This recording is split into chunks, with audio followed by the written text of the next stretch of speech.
Welcome to Wine Soundtrack USA. Listen to the passion with which producers narrate their winery and their world in 30 answers. Discover their stories, personalities, and passions. Hello, friends and listeners of Wine Soundtrack. This is Allison Levine, and today I'm sitting with Chris Pittenger of Gros Ventre Cellars. We're in Sonoma. Gros Ventre Cellars is a small producer. Welcome, Chris, and tell us about Gros Ventre, where we are, and what's in store for us. Thanks for having me, Allison. We are Gros Ventre Cellars. We are here in Windsor, California, just outside of, in between Sonoma, or north of Sonoma, outside of Santa Rosa and Healdsburg, at our custom crush facility called Grand Cru Custom Crush. We relocated back here last year from Placerville in the Sierra Foothills, where we were living for the last 8 years. Got my start here in Sonoma County, and excited to be back in West County here in the Sonoma area. Great. Now, I know you make wine for another winery, and when did you start your own label here? Yeah, so Gros Ventre started in 2009. I had been working at the same time. I was apprenticing at Marcusson for Helen Turley and John Wetlaufer here in Sonoma County. And at the same time, I was making wines for Skinner Vineyards, a small family winery focusing on Rhone varietals and El Dorado, the burgeoning region in the Sierra Foothills. So simultaneously, we started 2009 with a few hundred cases of Pinot from the West Sonoma coast in Anderson Valley. We've grown minimally year over year ever since then, and we're about 1,800 cases now as of 2018 harvest. Oh. And of those 1,500 to 1,800 cases, what are the varieties you're producing? So we started with the sole purpose of making Pinot Noir. That was kind of the aha grape and wine for me, coming up from wine retail, restaurants, and just as a consumer. Then, so we slowly made Pinot from 2009 to 2015. Starting in 2016, we broke out and went kind of nuts and made some Gamay from El Dorado, some a Pinot Gamay blend a la Passe du Grand. And then we've been making some whites and rosé as well, some Vermentino, some Fiano. We have a white blend that includes Chenin, Fiano, Vermentino, Picpoul Blanc, you name it. It's kind of a catch-all. And then we do a little rosé of Val d'Aiguille, Pinot and Gamay.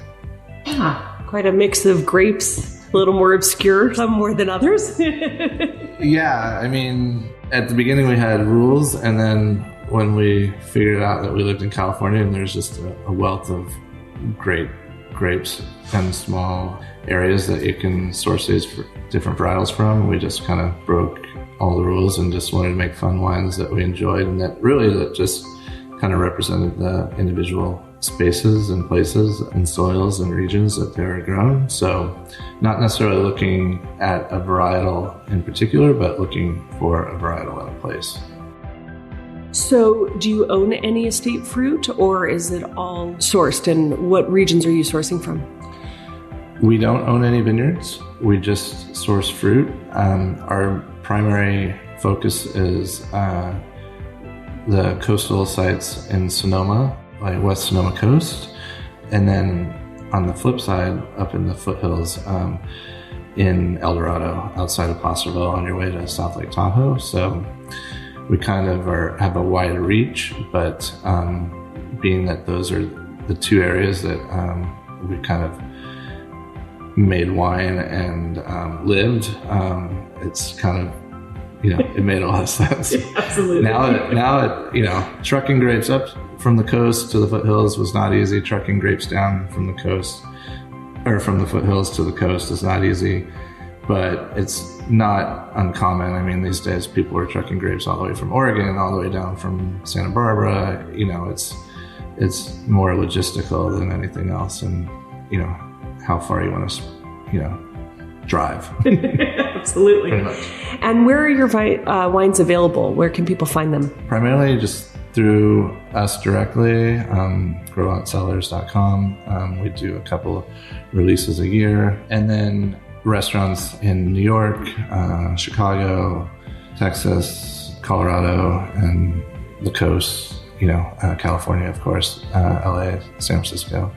So we're not huge. We're in several markets, but not by any means. Not huge, but you get around. Over 10 years, you kind of spread it around a little bit. We're trying to actually go backwards and kind of streamline and focus a little bit more and just being a handful, because having 2 kids, a dog, and both of us have full-time jobs, me at Limerick Lane Cellars and my wife does marketing and advertising, so we're just trying to kind of keep your heads above water. You could say that, yeah. So tell me, what is your first memory relevant to wine? Oh, wow. Probably the one that was most, kind of got me to where I am today is my freshman year at Cal Poly San Luis Obispo as a 18-year-old. I didn't know what I wanted to do. I just wanted to play baseball and surf. But yeah, there was this thing called college, so I wasn't sure what I wanted to do, but I took a viticulture class my freshman year, and we did some kind of rudimentary winemaking portion of the class, and just saw the whole process and just became totally fascinated with the whole thing, and knew from not knowing what I wanted to do to knowing what I wanted to do in a very short time. It was kind of a very kind of memorable moment, and it was a circuitous route to get to where I am today, but that was kind of the spark that kind of set everything off. Yeah. And as you started drinking wines, is there one wine or one occasion that stands out of pretty memorable wine?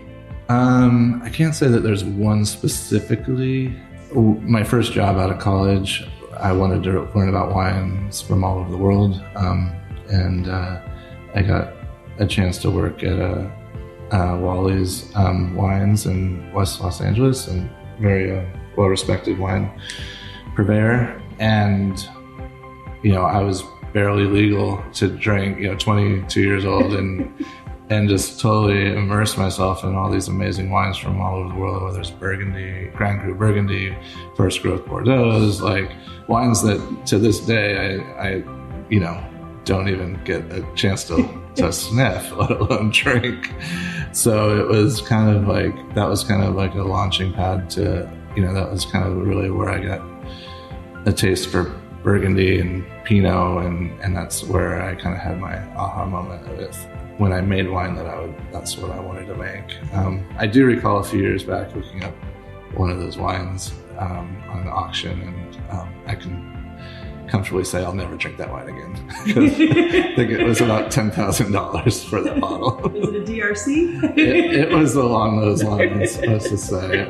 It was definitely some Grand Cru, I think it was an 85 Loire or something like that. Yeah. But, yeah. Okay, so you're not going to be buying those or drinking those, but if we were to walk into your cellar, whether that's your refrigerator or in your garage or a proper cellar here at the winery, what would we find in your cellar? Well, we drink a lot of crisp, bright, aromatic whites on a regular basis. So certainly there would be some sparkling wine in there. That would be a go-to. I try to, because we're immersed in this amazing culture, and, whenever I can, I try to drink wines from out of my area just to keep my horizons broadened and just stay in touch with what's going on in the rest of the world. But at the same time, I do find myself gravitating to small, local artisan producers that many might be friends or colleagues that, we're all in this together and we try to support each other. So, try to keep it local when I can, but, on special occasions, definitely jump out there and explore the world. Any particular regions outside of this area that have your fancy right now? Well, I mentioned Champagne. Did I mention Champagne? I like wines from northern Italy. I like the whites from up there. I like wines from, the Loire, for the last 10 years I've been making wines from the Rhone. So when I'm drinking reds, I just like to explore and look for things that are kind of off the radar and kind of deliver on quality and character and sight. So, talking about you as a winemaker, as a winemaker, do you think there's a such thing as a perfect variety?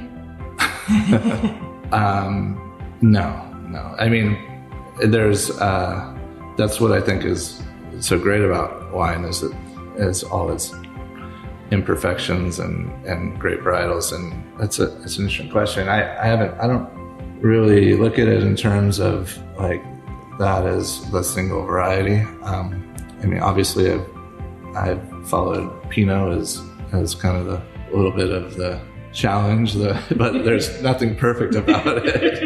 It's very challenging. It's very gratifying at the same time, when you when everything comes together. But I think most winemakers find themselves looking for that variety or that wine that is going to challenge them and push them. And certainly Pinot is one of them. Grenache, Mourvedre is, those are fickle varietals too. And now making wines at Limerick Lane, working with Old Vine Zinfandel, that's an awesome challenge in that it's like you can't replicate 100-plus-year-old vines. I mean, you can't reproduce that. So so that is something that is a challenge and is exciting and fascinating, and really just trying to pull out the nuances but Zinfandel's challenging too. It wants to ripen unevenly. It wants to get shriveled, raisined, you name it. So no perfect variety. There's no perfect anything. So that was one challenging question. Here's another one. Not so challenging, but opinionated. What's your thought on wine critics and scores? I think they're an invaluable part of the industry. I think wine is such we're in the industry and we know varietals, we know producers, we know regions, we know how wines are made. It's what we do. Like, it's our day-to-day life.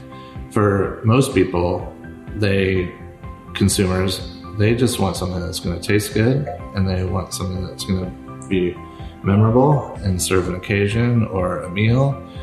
And there's so many wines out there that without some type of filter or way to kind of narrow it down, I think that would be really challenging. And I think the critics provide a great balance for that, and sharing small producers like ourselves with people that may have never even heard of us.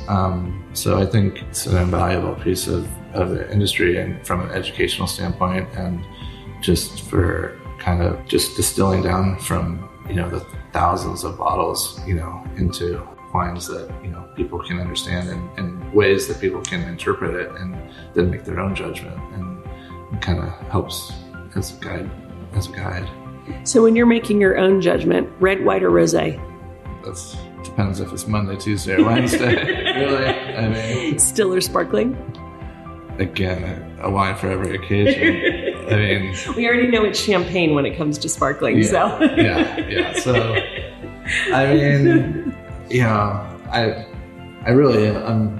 I find myself, it's a seasonal thing. So right now, I don't drink a lot of reds, I'll be honest. I drink whites, rosés, and sparkling wines. But it's not that I don't appreciate reds, it's just it's 90 degrees outside. It's warm. I'm not gonna open up a, Botanic big red right now. If I'm gonna open a red, it's gonna be, a lighter, chillable red or something like, Gamay or something like that. Something that's fresh and, but yeah, right now it's hot out and I want thirst quenching wines. Well, speaking of that, if you're drinking wines for your mood, how are you approaching it when it comes to pairing with food? Do you follow rules, or is it just a free-for-all? Or what are you looking for? Well, coming from a restaurant background, I love food and wine pairings. I'll just let it be known. But do I do that on a regular basis? No. I mean, I don't grill out on barbecue or whatever with the intention of finding the perfect pairing of that night. It's generally more like, what are we in the mood for? And but when I do want to make a nice meal and sit down and really focus, I really do look trying to pair the nuances of the wine with the subtleties of the dish and really try to find that true wine and food pairing, because it's also kind of takes me back to my restaurant days, so it's fun. And but these days I wouldn't say I'd rather, but I do when I go to a restaurant, I certainly ask the somm or the server what they think and what they would pair, but oftentimes I'll just kind of leave it in their hands. Yeah. So for someone who hasn't tasted your wine before, what do you think they're missing out on? Wow. Well, wines, I'm trying to make wines that are just honestly made and kind of speak of the variety and of where they're grown. I know that sounds a little cliche, but it's true. I mean, when I make Pinot, I'm looking for that. We're in California, right? But we're sourcing fruit from the far coast, oftentimes just a few miles from the coastline. And so I really look for grapes and vineyards that will just express that true coastal nature of that Pinot grape.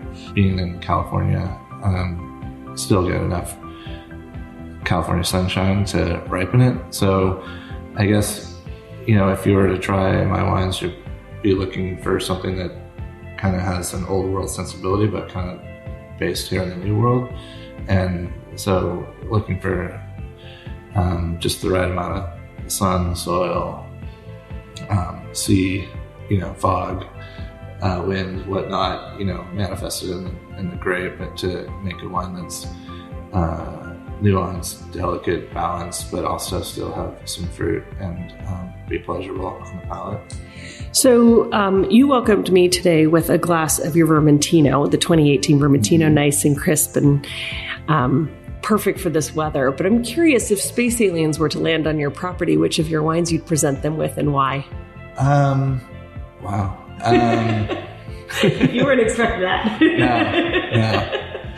I don't know what pairs well with alien food, but I think I would definitely want to show them one of our Pinot Noirs, because I think it is truly, and Pinot is indicative of site. And, we source from 3 or 4 vineyards, and there are probably only 10, 15 miles as the crow flies from each other.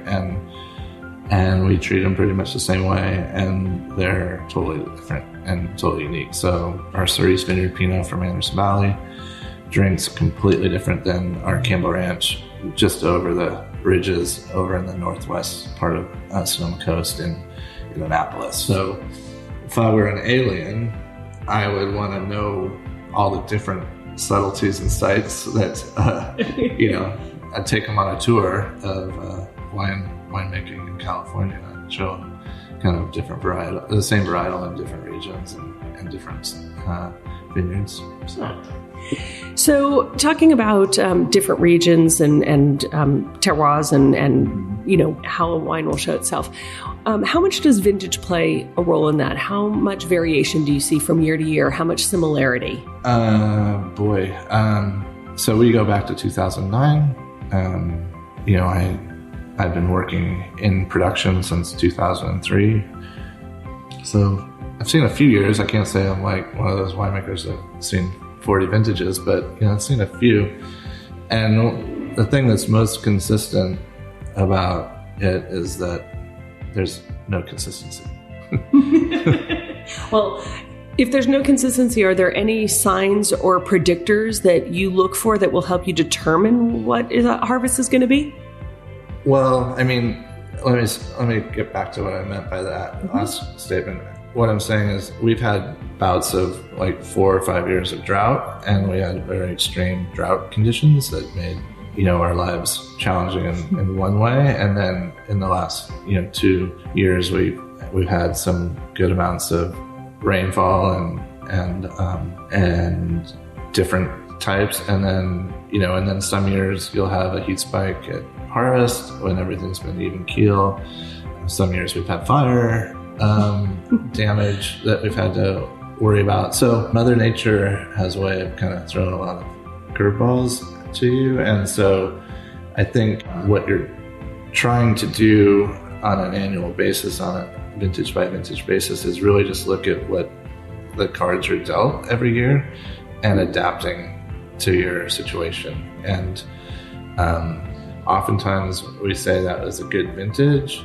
That means it was a very boring vintage. We didn't have to do a whole lot. Mother Nature was kind, didn't throw us a bunch of heat spikes, didn't throw us drought, didn't throw us flooding, or fires. So like 2016 Pinot, for example, that was a very even keeled vintage, nice fruit set.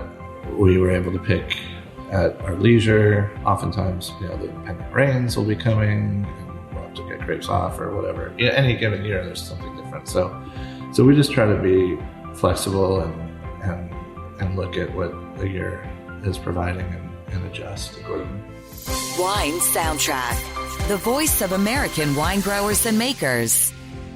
So even with that flexibility, as harvest is pending, do you have any sort of traditions or rituals that you do at the start of harvest? Usually starts with a bottle of bubbles, and midway through is often fueled by Mexican lager or two, a la Modelo, and then is usually capped off with a nice meal. But is that in one day or is that over the course of harvest? Depends on the day. Harvest can be long, days can be long. That's kind of the beginning, middle, and end. I anticipate harvest every year, and I look forward to it, and that anticipation and excitement. It's like everything's fresh and reborn, and it's kind of a new opportunity and a new start to kind of create something. And so, it's a lot of stress that builds up to it, but it's also a lot of enthusiasm and excitement. And so I look forward to every harvest anew. And when you're not looking forward to harvest and busily working in the winery, what do you do in your free time?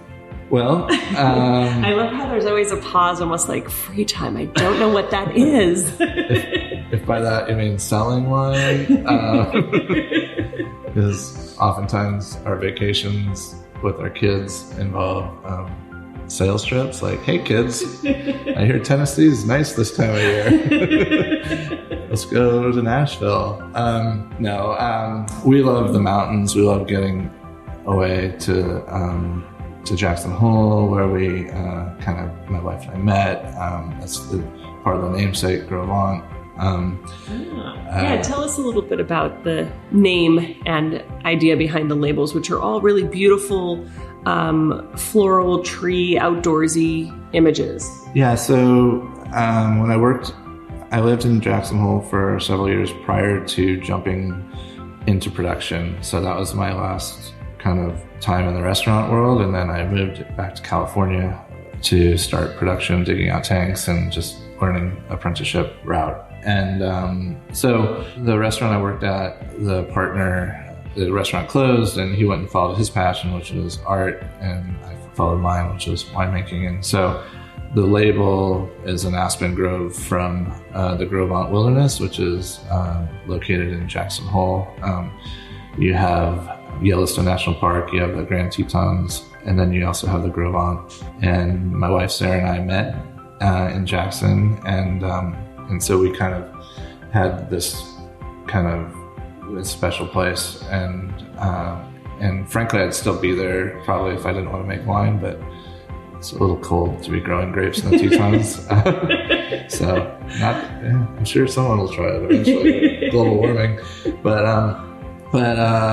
So then when we were starting our winery in 2009, we were playing the name game and trying to figure out what to call it. And we had two rules. It had to be easy to pronounce and couldn't be like French or Latin or anything like that. So good job. How did we do? All right? Pretty good. So GrosVentre sounds Latin, sounds French, and could be mispronounced. It's pronounced, I'll give you 5.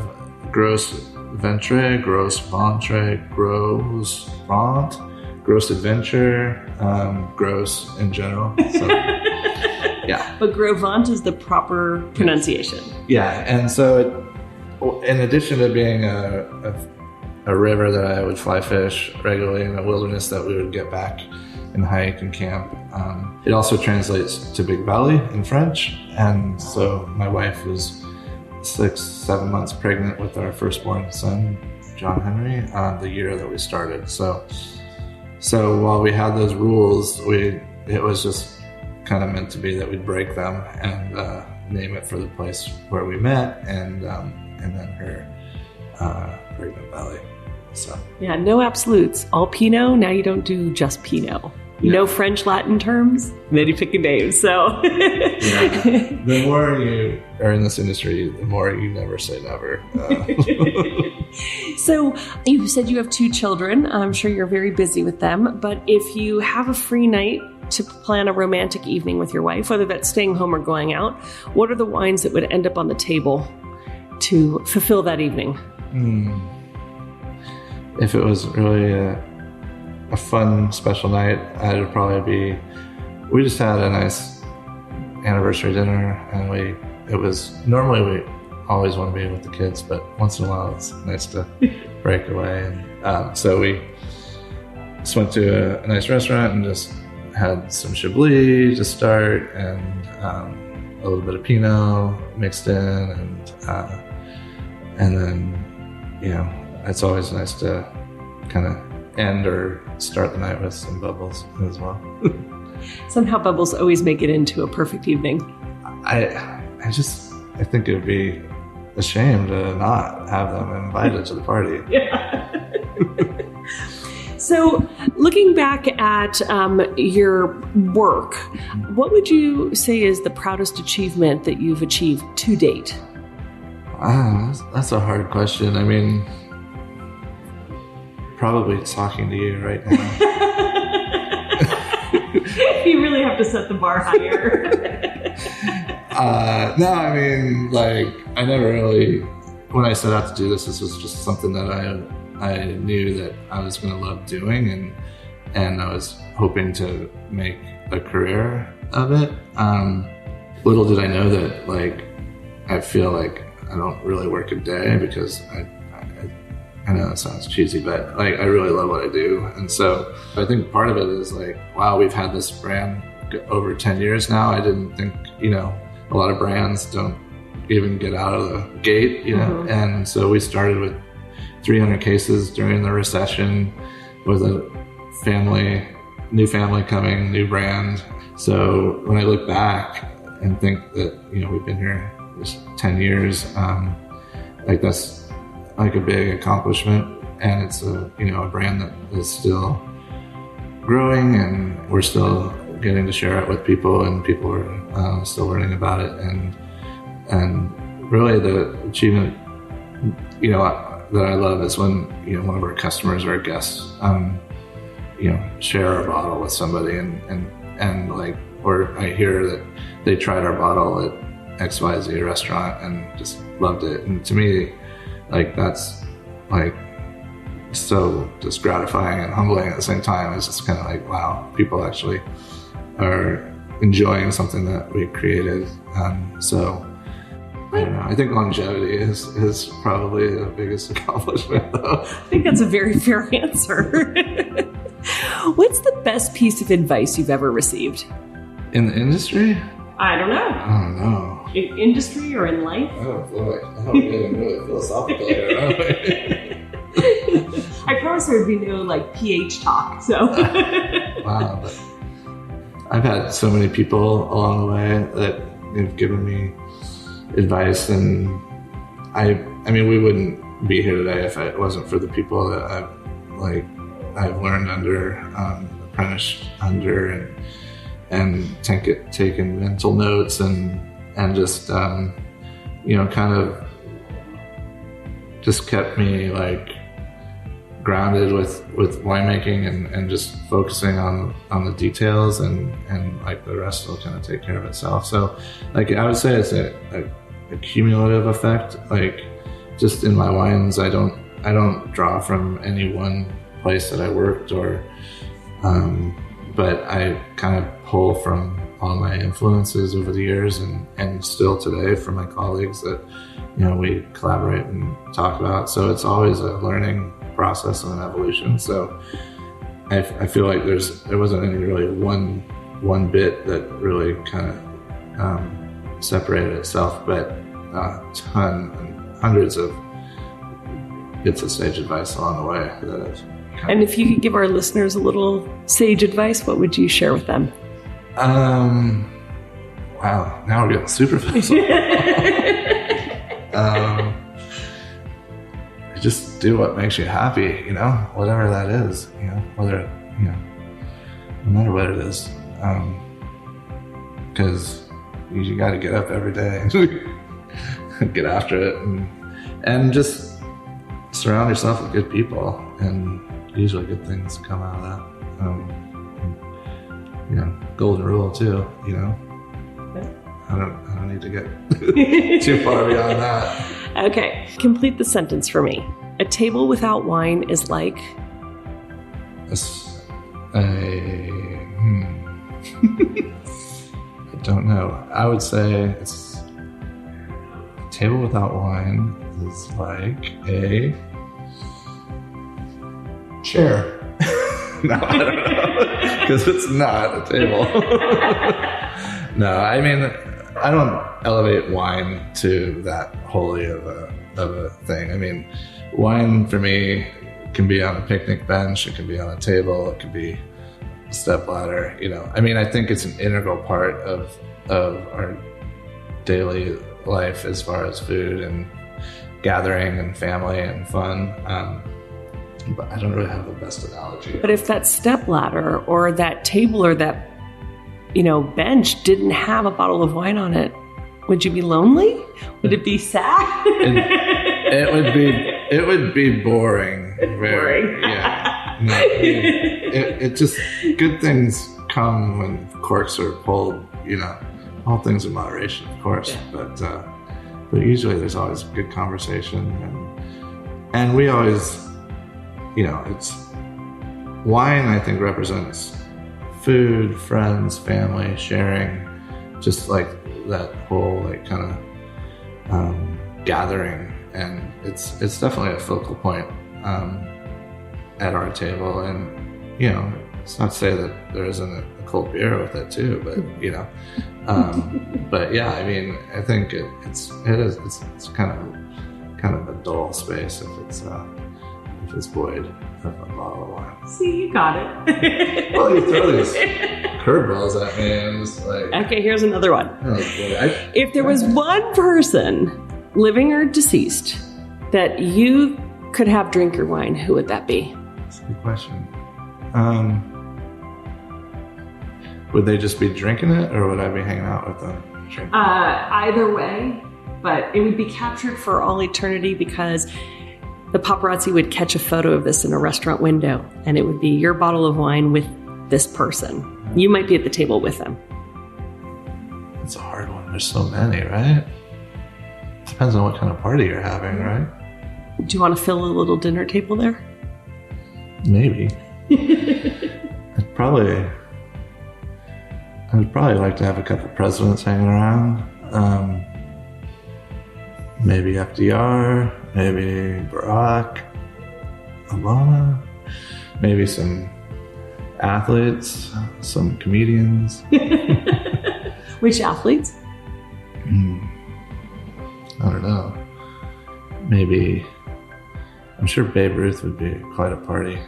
He'd probably have it for a bottle or two. Okay, I've got one more for you. Yeah, You're now being sent off to a deserted island. What 3 wines are you going to take with you? And you don't have to worry about refrigeration or ice or any of that. It's the perfect deserted island. But you can only have 3 wines with you. But I assume it's pretty warm there, right? Your island. I'm already living on my island. So 3 wines you would take with you. I would take a bottle of champagne, a bottle of Pinot, and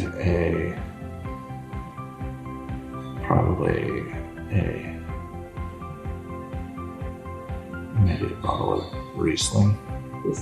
So now we do the fun thing where we're going to pair wines with music. So let's go to your 3 wines on your island. And what music are you going to listen to while you're sitting out there all alone with your champagne? Oh boy.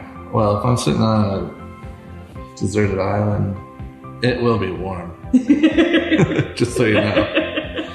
And there'll be... As it should be. Yeah. And there'll be some cool vibes blowing in the wind and some waves, and there'll be probably some nice tropical tunes, maybe some reggae or some island vibes. To go with the champagne?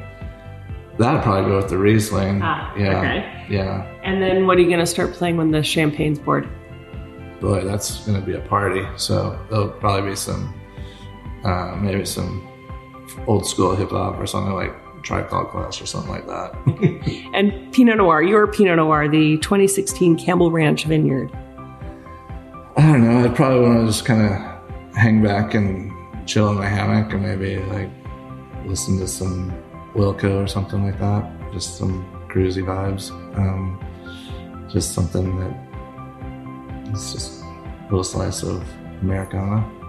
Well, I'm ready to go sit back and listen to the music, but I want to ask you one more question. There's a whole world of wine out there, lots of places to travel. Is there anywhere that is sitting at the top of your bucket list that you want to explore next? Yeah. Where? A lot.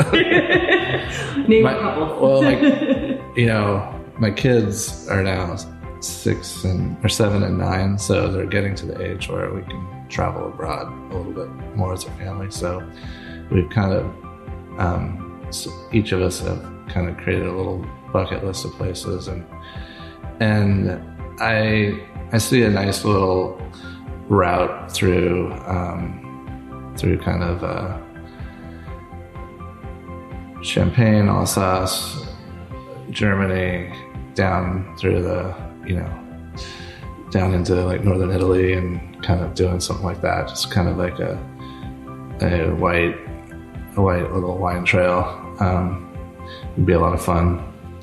My kids and I talked about going to South Africa, going down and doing some stuff down there. So we've got a lot of places on our bucket list, but right now it's just about anywhere going with our family and having fun as a unit. Well, as you gear up for harvest, you're not going anywhere quite yet. And in the meantime, people will have to come to you. So can you just let everyone know one more time where they can find you both online and in person? So you can certainly find us at grosventrecellars.com. And please reach out to us directly.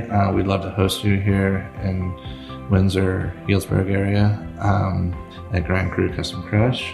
And we take visits by appointment.